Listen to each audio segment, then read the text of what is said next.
সিফত সালাত দিও খোদা আরো দিও দানে, সিফত সালাত দিও খোদা আরো দিও দানে, আর মোদের জীবন ভরিয়ে দিও পবিত্র কোরআনে।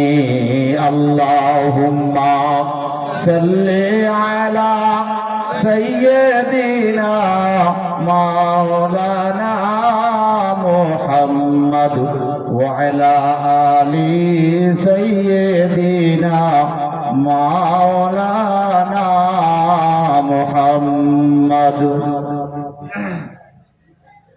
আলহামদুলিল্লাহ, সমস্ত প্রশংসা, গুণগান, গুণকীর্তন, আরাধনা, উপাসনা, রচনা, ভজনা, সাধনা সে মহান প্রভু করুণাময় আল্লাহ তাবারক তাআলা, যে আল্লাহ তাবারক তাআলা জমিনে, আসমানে, পাহাড়ে, পর্বতে, নদীতে, নালাতে, মাঠে, জঙ্গলে, জলে, স্থলে, অতীতে, বর্তমানে, ভবিষ্যতে ছিলেন, আছেন, থাকবেন, সে আল্লাহ তাবারক তাআলার হামদ প্রশংসা উদযাপিত করার জন্য আমি আপনি আমার আপনার অন্তরের অন্তঃস্থল থেকেই সকলে শুকরিয়া গান জোরে বলি আলহামদুলিল্লাহ।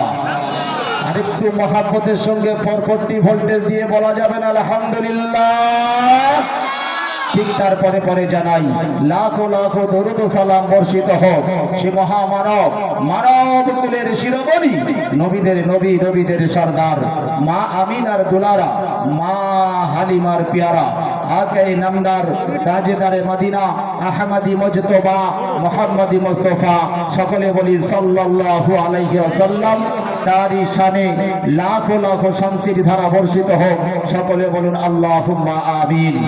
তারপরে জানাই আজকের সভা মহামান্য সম্মানিত নির্বাচিত নির্ধারিত সভাপতি সাহেব এবং আমার মাথার মুকুট সম্মানিত ওলামা ইকরাম এবং মুফতিয়ানে আযম এবং দূরান্ত থেকে আগত আমার সামনে উপবিষ্ট বয়স্ক, সমবয়স্ক, বয়স্কনিষ্ঠ যারা এসছেন, আসছেন, আসবেন, সেই সকল জ্ঞানী গুণী, বুদ্ধিজীবী, দিন দরদি, মাদ্রাসা প্রেমিক বাপেরা ও ভাইরা এবং আমার স্নেহের ছোট ছোট ভাই ও বোনেরা এবং আমার পর্দা নাসিনা গর্ভধারিণী মা ও ভগ্নীগণেরা, জাতি, ধর্ম, বর্ণ, দল, মত, শ্রেণী, গোষ্ঠী, নারী, পুরুষ নির্বিশেষে সকলকে জানিয়ে রাখি আমার আন্তরিক সালাম, শ্রদ্ধা ও ভালোবাসা ও স্নেহাশিস। ভাই আল্লাহ তাবারক তাআলার অশেষ মেহেরবানি যে আল্লাহ তাবারক তাআলা আমার আপনার মতো নগণ্য জঘন্য বান্দাদেরকে দুনিয়ার অন্যান্য কাজ থেকে ফারাক করে এমন একটা পুত পবিত্র মজমায় আনিয়ে তানার এবং তানার হাবিব সম্পর্কীয় গুরুত্বপূর্ণ কিছু কথা আলাপ আলোচনা করা, বলাও শোনার তৌফিক এনায়েত করেছেন। সেই জন্য মুক্ত কণ্ঠে কৃতজ্ঞতা স্বীকার করে আরো একবার জোরে বলি আলহামদুলিল্লাহ। একটু মহাব্বতের সঙ্গে বলুন আলহামদুলিল্লাহ। ভাই আপনারা বলুন, আজকের এই মজমাতে আসতে পেরে আপনারা খুশি না বেজার? খুশি। কম না বেশি? বেশি। আপনারা যদি বেশি খুশি হয়ে থাকেন, যাতে আমার রব, আমার সৃষ্টিকর্তা, আমার মালিক, আমার প্রভু, আমার গড, আমার ঈশ্বর যাই বলে ডাকি না কেন, তিনি যাতে খুশি হয় সে কাজ করা আমাদের উচিত কি উচিত নয়? যদি উচিত হয়ে থাকে তাহলে আল্লাহর বান্দা বিশ্ব নবীর উম্মত হিসাবে একটি সুন্নতকে জিন্দা করার পরেও আল্লাহ তাবারক তাআলা নবী করিম সাল্লাল্লাহু আলাইহি সাল্লাম মারফতে জানিয়েছেন এমন একটা সময় আসবে, এমন একটা যুগ আসবে, এমন একটা পরিস্থিতি আসবে, ওই পরিস্থিতিতে যদি একটা বান্দা একটা সুন্নত জিন্দা করে আল্লাহ তাবারক তাআলা সঙ্গে সঙ্গে তার নামায়ে আমলে 100 শহীদের সওয়াব লিপিবদ্ধ করবেন। একবার জোরে বলুন সুবহানাল্লাহ। সেজন্য করে বিনা খাটনি, বিনা মেহনতে, বিনা ব্যয়ে, বিনা খরচায়, বিনা পরিশ্রমে শুধুমাত্র যে জায়গায় বসে আছেন ভাইয়ের জায়গা ভাগ রেকর্ড করেছেন, ও জায়গাটা ছেড়ে সামনের খালি জায়গাটা পূরণ করে নেবেন। আল্লাহর কসম করে বলছি আল্লাহ তাবারক তাআলা 100 শহীদের সওয়াব আপনার নামায়ে আমলে লিপিবদ্ধ করবেন। এতটুকু পারবেন না বাপ? আসুন ভাই একটু মহব্বতের সঙ্গে আগে আসুন, একটু মহব্বত। আলহামদুলিল্লাহ, মাশাআল্লাহ। আসুন ভাই একটু আগে আগে আসুন। ও পিছনের ভাইরা, তাহলে হুজুর আপনি যত বলেন ভাই আমাদের ছুতো করা চাই নাকি, একটু আগে আসেন না। হ্যাঁ, এই সামনের জায়গাটা কি নাপাক আছে নাকি, ওই জায়গাটা খালি? হ্যাঁ, একটা প্রবাদ বাক্য কি আছে জানেন? ভালো জাতের আলু হলে অল্প জালে সেধে, আর ভালো ঘরের ছেলে হলে অল্প কথায় বোঝে। হাই হাই মুরগি বোঝে, কুকুর বোঝে ঢিলে, ইশারায় জ্ঞানী বোঝে, মূর্খ বোঝে কিলে। ঠিক না ভুল? এজন্য করে আপনারা জ্ঞানী গুণী মানুষ, আপনাদের কিল মারার কোনো প্রয়োজন নাই। আমি আপনাদের কাছে নতুন। কি নতুন নাকি? আমার না সুর আছে আর না হুর আছে, নূর আছে। না সুর আছে না নূর আছে। সুরের বক্তা চলে বেশি, ঠিক না ভুল? সুরের বক্তা চলে বেশি, আর নূর যদি থাকে তাহলে কিন্তু দেখার লোক বেশি আসে। আছে কি আছে? আমার মধ্যে সুরও নাই নূরও নাই, বুঝতে পারছেন? তাহলে আমি একেবারে কি রিটায়ারমেন্ট, মানে মানে মানে একেবারে জঘন্য। তবু আপনাদের ছোট্ট ভাই কারোর বা সন্তানের সমতুল্য হিসাবে আপনাদের দ্বারে যখন উপস্থিত হয়েছি, আল্লাহ তাআলার কাছে দোয়া কামনা করুন, আল্লাহ যদি কিছু বলার তৌফিক দেন ইনশাআল্লাহ আপনাদের সামনে কথা রাখবো, ঠিক না ভুল? এজন্য আমি আপনাদের কাছে দোয়া প্রার্থী। আরেকটা কথা বলি, এখন যে মজমাতে আপনারা যারা এসেছেন আপনারা প্রত্যেকেই বিবেক সম্পূর্ণ মানুষ আশা করছি। তো আপনারা বলুন তো, এটা রানাঘাটা তাই তো? এই রানাঘাটা এলাকায় এই কোটি মানুষ আছেন, আরো বেশি আছে, বেশি আছে, কিন্তু জলসাতে আসতে পারেনি। কারণ আল্লামা গোগল ফুলে দেখছে রাস্তাঘাটের পাশে, ঠিক না ভুল? আল্লামা গোগল মানে বুঝেন তো? আল্লামা গোগল, গোগলে সার্চ করলে সমস্ত কিছু পেয়ে যাবেন। আজিজুর রহমানের বক্তব্য শোনার কোনো দরকার নাই। আছে কি নাই? আছে কি নাই? ও ভাই, এই জন্য করে বলবো আপনারা সংস্পর্শে আসুন। আপনারা জানেন আমার মা বোনেরা এখানে অনেক আপনার ডিম নিয়ে বসিয়ে দেয় বাচ্চা তোলার জন্য, দেয় কি দেয় না? বসিয়ে দেয়। দেওয়ার পরে এখন দেখা গেল 20টা ডিম বসিয়ে দিয়েছে। আপনারা বলুন 16টা ডিম ডানার ভিতরে রয়েছে আর 4টে ডিম ডানার বাইরে আছে, ও 4টে ডিমের বাচ্চা হবে? হবে না। কারণ ওর যে গরমের তাপটা পাওয়ার প্রয়োজন ছিল, এ তাপ থেকে বঞ্চিত 4টে ডিম, এজন্য করে ও 4টে ডিমের বাচ্চা হবে না। সেজন্য করে আজকের মজমার যে একটা বারান্দা বা এরিয়া করা আছে, যে প্যান্ডেল করা আছে, সামিয়ানা করা আছে, এই সামিয়ানার ভিতরে যদি আমরা না আসি আর যদি বাইরের থেকে মনে মনে করি যে আমরা সব কিছু শুনবো, শোনার পরে কিন্তু কিছু নিতে পারবেন না। বলবে কালকের একটা বক্তা এলো কিরকম রে, বলো আর বলিস নি, হাইটে খাটো সাইজে ছোট, কি দিল? মানে কি দিল বলছে সে আর মনে নাই, বুঝতে পারছেন? তার মানে গরমের তাপটা পাবে না। এই জন্য করে আমার যে সমস্ত নওজোয়ান ভাইরা ওই দোকান পেশারিতে ঘোরাফেরা করছেন, ফুচকা দোকানে গিয়ে ফুচকিদের সঙ্গে ফসকানি করছেন, আমি আপনাদের ছোট্ট ভাই কারোর বা সন্তানের সমতুল্য, আমি আপনাদের কাছে অনুরোধ করব, আপনারা ও মজমা ছেড়ে দিয়ে আজকের এই পবিত্র কোরআন হাদিসের মজমায় এসে বসে যান। কারণ আজকের বর্তমান ফিলিস্তিন থেকে শুরু করে বিভিন্ন রাষ্ট্রে মুসলমানরা মার খাচ্ছে একটাই কারণ। তার এই কারণটা হলো এই, মুসলমানরা আজকের এই কোরআন ছেড়েছে, হাদিস ছেড়েছে, আল্লাহ তাআলাকে ভুলে গিয়েছে, বিশ্বনবী জনাবে মুহাম্মদ রাসূলুল্লাহ সাল্লাল্লাহু আলাইহি ওয়াসাল্লামের মহব্বত ত্যাগ করেছে।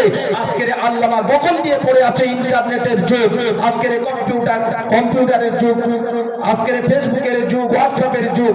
এই যুগে আলেমদের কদর চলে গেছে, সেজন্য করে নেওয়ার মতো কোনো রাস্তা পাচ্ছে না। মোবাইল থেকে শোনার পরে কোনো ফায়দা হবে না। এজন্য করে আপনাদের কাছে অনুরোধ, আপনারা প্রত্যেকেই মজমাতে চলে আসুন। খোদার কসম করে বলছি, আমরা একটা জলসায় থেকে যখন আরেকটা জলসায় যাই, রাস্তার মাঝখানে দেখা যায় রোডের সাইডে আপনার আমার হিন্দু ভাইরা তারা মজমা কায়েম করে। ও ভাই, হয় কি হয় না? ওদের নাম হয় কি হয় না? ওদের নাম হয় একদিন ব্যাপী নয়, 3 দিন ব্যাপী। আমাদের তো একদিন এক নাইট ব্যাপী, ওদের 3 দিন ব্যাপী হয়। কিন্তু প্রথম রাতটা কি দিয়ে কাটায় জানেন? প্রথম রাতটা হরে কৃষ্ণ কৃষ্ণ কৃষ্ণ হরে হরে, হরে রাম রাম রাম হরে হরে। এইটা বিভিন্ন কায়দায় ছলে বলে কলে কৌশলে বিভিন্ন আইটেমে বলার পরে সারা রাতটা সেখানে কাটিয়ে দেয়। আর হিন্দু মা বোনেরা, আমার বাপেরাও ভাইরা, তারা পর্যন্ত চেতক পাখির মতো ওই আপনার সাধু সন্ন্যাসীর দিকে তাকিয়ে থাকে কি থাকে না? তারা জানে না যে এখানে সারা রাত এমনি ভাবে বসে রয়েছি। তারা জানে এটা হলো আমার স্বর্গের সহা, ঠিক না ভুল? স্বর্গের সহা। এজন্য করে তারা মনোপ্রাণ দিয়ে ওখানে বসে থাকে আর মনে মনে করে এটাই হলো আমাদের স্বর্গের সিঁড়ি। এই জায়গাটা যদি রাতটা কাটাতে পারি, মালিক বলি, প্রভু বলি, গড বলি, ঈশ্বর বলি আর ভগবান বলি, যাই বলি না কেন, আমরা যদি মালিক আমার সখা হয়ে যায় তাহলে আমরা কোথায় যাব? স্বর্গে যাব। আমরা বলি জান্নাতে যাব, আর ওরা বলে স্বর্গে যাব। ও ভাই, যারা দাঁড়িয়ে আছেন আপনাদের অসুবিধা আছে নাকি? একটু এসে বসেন না। এই তো একটু এসে বসেন। যাই হোক, ওরা জানে আমরা স্বর্গে যাব, আর আমরা বলি আমরা জান্নাতে যাব। যাব কিনা? জান্নাতে যাব, এই আশায় আমরা বসে থাকি। কিন্তু জেনে রাখবেন, আল্লাহ তাবারক তাআলা আমাদের 6টা জিনিস দিয়েছেন। কটা বললাম? 6টা জিনিস। ভালো করে খেয়াল রাখবেন। 6টা জিনিস দিয়েছেন। 1 নম্বর হলো আল্লাহ তাবারক তাআলা মুসলমানের ঘরে জন্মগ্রহণ করিয়েছেন। নাম্বার 2, আল্লাহ তাবারক তাআলা তানার বান্দা হিসাবে আখ্যা দিয়েছেন। নাম্বার 3, বিশ্বনবী জনাবে মুহাম্মদ রাসূলুল্লাহ সাল্লাল্লাহু আলাইহি ওয়াসাল্লামের উম্মত করেছেন। নাম্বার 4, আল্লাহ তাবারক তাআলা পৃথিবীর শ্রেষ্ঠতম দৌলত, যে দৌলতটা বিন্দুমাত্র থাকার কারণে আল্লাহ তাবারক তাআলা তার বডিটা জাহান্নাম থেকে বাঁচিয়ে জান্নাতের ফয়সালা করে দেবেন, সেই রকম ঈমান নামক দৌলতটা আমার আপনাকে দিয়েছেন। জোরে বলুন সুবহানাল্লাহ। 4 নম্বর, আল্লাহ তাবারক তাআলা আমাদেরকে জাহান্নামের আগুন থেকে বাঁচানোর জন্য প্রতিশ্রুতি দিয়েছেন। দিয়েছেন কি দেননি? আর 5 নম্বর, দুনিয়ার আগুন থেকে আল্লাহ পাক আমাদেরকে বাঁচিয়ে নিয়েছেন। নিয়েছেন কি দেননি গো? নিয়েছেন। তার কারণ মুসলিম ব্যতীত ভারতবর্ষের বুকে নয়, গোটা পৃথিবীর বুকে যতগুলো জাতির মানুষ আছে, তারা আজকের অনুভব করছে যে মুসলমান, এদের সৌন্দর্য, এদের ঐতিহ্য, এদের যে একটা আল্লাহ তাবারক তাআলার যে প্রেম প্রীতি, এই প্রীতির কাছে অন্য কোনো ধর্মগ্রন্থ কিছু নয়। আর আল্লাহ তাবারক তাআলা জানিয়ে দিয়েছেন, ইন্নাদ দীনা ইনদাল্লাহিল ইসলাম। একবারে জোরে বলুন সুবহানাল্লাহ। পৃথিবীর বুকে যতগুলো জাতি আছে, জাতির মানুষ আছে, যতগুলো ধর্মগ্রন্থ আছে, বেদ, বাইবেল, মহাভারত, গীতা, কোরআন, কলকে কোরআন, রামায়ণ, শামসারা, চতুর্থ বেদ, অথর্ব বেদ, যত বেদ আছে, সমস্ত বেদ, বাইবেল, মহাভারত, সমস্ত গ্রন্থ ব্যতিক্রম করে আজকের এই কোরআন নামক যে ধর্মগ্রন্থ, পৃথিবীর মানুষের পথ প্রদর্শক হিসাবে আল্লাহ তাবারক তাআলা হযরতে জিবরাইল আমিন আলাইহিস সালাতুস সালাম মারফতে বিশ্বনবী জনাবে মুহাম্মদ রাসূলুল্লাহ সাল্লাল্লাহু আলাইহি ওয়াসাল্লামের উপরে প্রেরণ করেছেন। জোরে বলুন সুবহানাল্লাহ। ও ভাই, সেই কোরআন, ইন্না নাহনু নাযালনা যিকরা ওয়া ইন্না লাহু লাহাফিজুন। আপনারা দেখলেন আপনাদের এলাকার বাগানের ফসল, আপনারা সচক্ষে দেখতে পেলেন, ঠিক না ভুল? আপনারা অনুভব করলেন এই ফসল যেখানে সেখানে ফলে না। এই ফসল পৃথিবীর মানুষের কাছে শ্রেষ্ঠতম ফসল। আজকের আমেরিকা থেকে শুরু করে ব্রিটেন বা অন্যান্য রাষ্ট্রগুলো, তারা ইতিপূর্বে ইতিহাস করেছিল বিশ্ব নবীকে নিয়ে অপমান করার জন্য বিভিন্ন রকমের পরিকল্পনা করেছিল। তখন আল্লাহ রাসূল বলেছিলেন যে আমি মেরাজে গেছি, এক রাতে 7-6 বার। কবার বললাম? 6 বার মেরাজে গেছি। ওখান থেকে নিয়ে আর মেরাজ একটুখানি রাস্তা নয়। তখন এরা বলেছিল মুহাম্মদ পাগল হয়ে গেছে, মুহাম্মদ পাগল হয়ে গেছে। কাবা বাইতুল্লাহ শরীফ থেকে বাইতুল মুকাদ্দাস পর্যন্ত 650 কিলোমিটার রাস্তা। এখান থেকে ওখানে গিয়েছে, ওখান থেকে আরশে আজিমে গিয়েছে, এটা সম্ভব নয়। কিন্তু জেনে রাখবেন, আজকের বৈজ্ঞানিক, দার্শনিক, ইঞ্জিনিয়ার, যারা গবেষক, রিসার্চকারীরা, তারা চিন্তা করছে যে না, আমরা তখন হয়তো মুহাম্মদ সাল্লাল্লাহু আলাইহি সাল্লামকে অস্বীকার করেছিলাম। আজকে যদি ভারতবর্ষের মানুষ যদি চাঁদে যেতে পারে, চাঁদ থেকে শুরু করে সূর্য ভ্রমণ করতে পারে, পারে কি পারে না? ও ভাই, পারে কি পারে না? সূর্য যদি যেতে পারে, তাহলে একটা মানুষের দ্বারা যদি এটা সম্ভব হয়, তাহলে 1400 বছর নয়, 1450 বছর আগে বিশ্বনবী জনাবে মুহাম্মদ রাসূলুল্লাহ সাল্লাল্লাহু আলাইহি ওয়াসাল্লামের যে মেরাজের যে ঘটনা, যেটা বলতো, আজকের তা স্বীকার করছে যে তৎকালীন সময় আমরা ভুল করেছি। আর আমাদের পিছনে, আমাদের বাইরে বা আমাদের থেকে মানে সরে গিয়ে আমাদের চিরশত্রু একজন আছে, তার নাম হলো শয়তান। ঠিক না ভুল? তার নাম হলো শয়তান।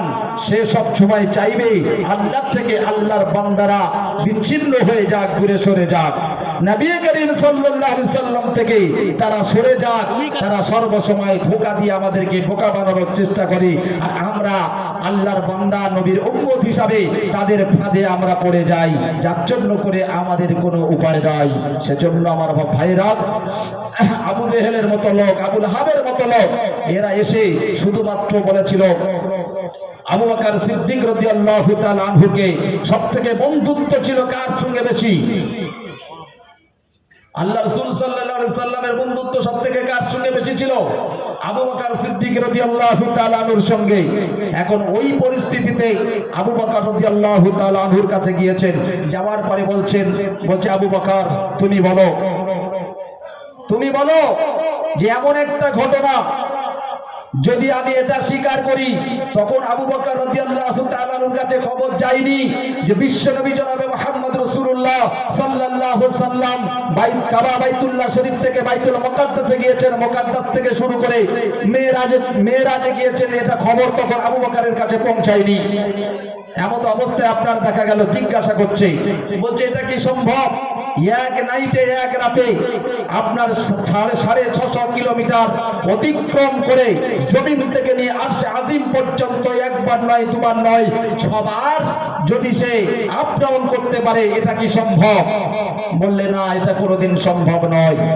আবু বকর রাদিয়াল্লাহু তাআলা আনহু বলছেন, এটা কোনোদিন সম্ভব নয়, হতেই পারে না। তখন বলছে, তুমি ঠিক করে বলো। বলছে, হতেই পারে না। দ্বিতীয়বার জিজ্ঞাসা করলেন, বলে ঠিক করে বলো। বলে, হতেই পারে না। তখন বলছে যে এমন একজন ব্যক্তি যদি তোমার সঙ্গে খুবই বন্ধুত্ব থাকে, তোমার সঙ্গে খাতির থাকে, আর সে যদি এ কথা বলে তুমি বিশ্বাস করবে। বলছে, না, এটা কোনোদিন সম্ভব না, ইম্পসিবল। ঠিক না ভুল? এইবারে বলছে, এমন একটা ব্যক্তির নাম তোমাকে আমি বলবো, সেই ব্যক্তি যদি বলে, তখন উনি বলছেন, আমি বিবেচনা করবো। জোরে বলুন সুবহানাল্লাহ। বিবেচনাটা কি? তখন জিজ্ঞাসাবাদ করলেন, কে বলেছে এমন কথা? তখন বলছে, তোমার বন্ধু বিশ্বনবী জনাবে মুহাম্মদ রাসূলুল্লাহ সাল্লাল্লাহু আলাইহি ওয়াসাল্লাম। আবু বকর সিদ্দিক রাদিয়াল্লাহু তাআলা আনহু সঙ্গে সঙ্গে জিভ খাড়া করে আর ওই সমস্ত ব্যক্তিদের সামনে বলে দিয়েছিলেন যে আমার মুহাম্মদ সাল্লাল্লাহু আলাইহি সাল্লাম, অর্থাৎ আমার হাবিব যদি, আমার নবী যদি বলে থাকে, 100% নয়, 200% সত্য। একবার জোরে বলুন সুবহানাল্লাহ। 200%। কতটুকু বিশ্বাস? আমরা আল্লাহর নবীর উম্মত হিসাবে যারা আজকের দোকান পেশারিতে ঘোরাফেরা করছি, আমরা যদি, আমাদের যদি সেই বিশ্বাসটুকু থাকে, তাহলে জান্নাতে যাওয়ার প্রশস্ত একটা রাস্তা বার হবে। আপনাদের কাছে আমি আরো একবার দ্বিতীয়বারের জন্য অনুরোধ করব, আমার বাবা ভাইরা, আপনারা ওই জায়গাটা ছেড়ে দিয়ে, পৃথিবীর জঘন্যতম জায়গা হলো বাজার। ঠিক না ভুল? পৃথিবীর জঘন্যতম জায়গা বাজার। ওই বাজারটা ছেড়ে দিয়ে আমার নওজোয়ান ভাইরা, আমার বাবু ভাইরা, যারা এখনো পর্যন্ত দোকান পাশারিতে ঘোরাফেরা করছেন, আমি আপনাদের কাছে অনুরোধ করব, আপনারা প্রত্যেকেই মজমাতে চলে আসেন, আর দেরি করবেন না। কারণ এর জলসা সারা রাতের জলসা নয়। ঠিক না ভুল? সারা রাতের জলসা নয়। আপনারা যারা এসেছেন, আপনারা বলুন তো বুকে হাত দিয়ে, আপনারা কিছু নিয়ে যাবেন তো ইনশাআল্লাহ? ও ভাই, কিছু নিয়ে যাবেন তো? যারা যারা নিয়ে যাওয়ার উদ্দেশ্য করে বসেছেন, একবার হাত তুলে আল্লাহর কাছে সালাম হতে পারবেন? নারায়ে তাকবীর, নারায়ে তাকবীর, নারায়ে তাকবীর। আলহামদুলিল্লাহ। হাত নামান। যে কথা বলছিলাম, ইসলাম এত সহজ নয়। ইসলামের গাইড বুক হলো আল কোরআন। যে কোরআনের বিরুদ্ধে আজকের বিভিন্ন রকমের পরিকল্পনা চলছে এবং 26টা আয়াত নিয়ে আপনার হাইকোর্টে মামলা করা হয়েছে, আপনারা শুনেছেন অর্থ 26টা আয়াত আল্লাহ তাবারক তাআলা ইতিপূর্বে কোরআনকে রক্ষা করেছে। আজও কোরআন আমাদের সামনে বর্তমান এবং আগামী কিয়ামত পর্যন্ত কোরআন থাকবে ইনশাআল্লাহ। তার কারণ আল্লাহ রাব্বুল আলামিন যুগে যুগে নবী পাঠিয়েছেন, আর নবী পাঠানোর পরে আল্লাহ তাবারক তাআলা কিছু কিছু নবীদেরকে মুজিজা দিয়েছেন। হযরতে দাউদ আলাইহিস সালাতু সালাম, ওনাকে মুজিজা দেওয়া হয়েছিল। উনি যদি কোনো লোহা হাতের মুঠোর ভিতরে নিয়ে যে যন্ত্র তৈরি হওয়ার কথা মুখে বলতো, সে যন্ত্র তৈরি হয়ে যেত। এটা হলো তার মুজিজা। জোরে বলুন সুবহানাল্লাহ। হযরত সুলাইমান আলাইহিস সালাতু সালাম, উনি একটা তক্তার উপরে বসে আজকের যেরকম এরোপ্লেন কিংবা হেলিকপ্টার যেভাবে সারা পৃথিবী ভ্রমণ করতে পারে, হযরতে সুলাইমান আলাইহিস সালাতু সালাম একটা তক্তার উপরে বসে সারা পৃথিবীটা ভ্রমণ করার মতো যোগ্যতা রেখেছিলেন। জোরে বলুন সুবহানাল্লাহ। হযরতে মূসা আলাইহিস সালাতু সালাম, ওনার কোনো দায়ে দরকারে হাতের লাঠিটা জমিনের মধ্যে নিক্ষেপ করলে যেটা মনে করতো সেটা হয়ে যেত, সাপ হয়ে যেত। যাবার পরে ওনার বিরোধী যারা করতো তাদেরকে ধ্বংস করত। এই মুজিজা হযরতে মূসা আলাইহিস সালামকে দেওয়া হয়েছিল, ঠিক না ভুল? হযরতে ঈসা আলাইহিস সালামকে দেওয়া হয়েছিল। তিনি যদি মনে করতেন কারোর কুষ্টি রোগ রয়েছে, যদি হাত বুলিয়ে দিতেন সেরে যেত। কারোর মাথায় টাক, হাত বুলিয়ে দিলে চুল গজিয়ে যেত। কোন মৃত ব্যক্তিকে যদি রাস্তার পাশ থেকে যাওয়ার সময় যদি বলতো এখান থেকে ওঠো, কবর থেকে উঠে দাঁড়াতো, তার সঙ্গে কথা বলে আবার কবরে পাঠিয়ে দিত। এই মুজিজা হযরতে ঈসা আলাইহিস সালামকে দেওয়া হয়েছিল। কিন্তু আপনারা যারা বসে আছেন প্রত্যেকেই বিবেক সম্পন্ন মানুষ, আপনারা বলুন, আজ তারা দুনিয়ার মুখ থেকে চলে গেছেন, আল্লাহ তাবারক তাআলা তাদেরকে তুলে নিয়েছেন, কিন্তু তাদের মুজিজা আজ দুনিয়াতে আর অক্ষুণ্ণ নেই। আছে? আজ সে সমস্ত মুজিজা নেই। এমন কোন মহৎ ব্যক্তি পৃথিবীর বুকে নেই তক্তার উপরে বসে সারা পৃথিবী ভ্রমণ করবে, হাতের মধ্যে মানে লোহা দিয়ে কোন যন্ত্র আবিষ্কার করবে, আপনার মৃত ব্যক্তিকে তুলে কথা বলবে, লাঠি ফেলে দিয়ে সাপ হবে, এরকম মুজিজা পৃথিবীর বুকে নেই। তারা চলে গেছে। একটাই মুজিজা পৃথিবীর বুকে আছে, বিশ্বনবী জনাবে মুহাম্মদ রাসূলুল্লাহ সাল্লাল্লাহু আলাইহি ওয়াসাল্লামের মুজিজা হলো আল কোরআন। জোরে বলুন সুবহানাল্লাহ। ভাই, যেটা বোঝাতে চাচ্ছি বুঝতে পারছেন তো?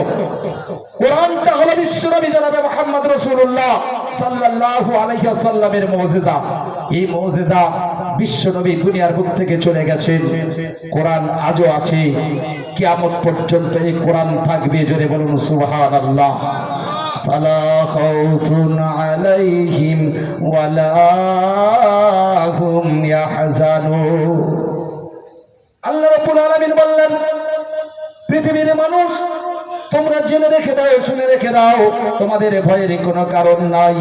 কারণ আমি আল্লাহ তোমাদের কোরআন দিয়েছি, আর কোরআন যদি তোমরা সংবিদ্ধ রাখতে পারো তোমাদের কোনো ভয় থাকবে না। তোমাদের কোন রকমের ভয়ের কারণ নাই, কারণ আমি আল্লাহ পৃথিবীর বুকে তোমাদেরকে আমি প্রেরণ করেছি।